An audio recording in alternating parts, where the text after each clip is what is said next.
గ్రామదేవత ఎప్పుడు ఆనందపడుతుంది అన్న దాని గురించి ఈ విషయం అనేది చెప్పడం అనేది జరుగుతోంది.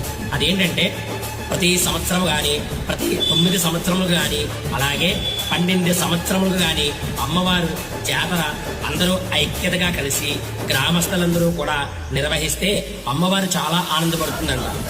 గ్రామస్తులందరూ తమ పుట్టింటికి వచ్చినట్లు భావించి, అలాగే అమ్మవారిని కూడా పుట్టింటికి తీసుకొచ్చి రాత్రి సమయంలో అమ్మవారి యొక్క ఉత్సవములు చేసినప్పుడు, అమ్మవారిని పుట్టింటికి తీసుకువచ్చినప్పుడు తర్వాత రాత్రి సమయంలో గ్రామస్తులందరూ కూడా అమ్మవారు ఊరేగింపు ఉత్సవములు చేసినప్పుడు అమ్మవారు చాలా ఆనందిస్తుందండి.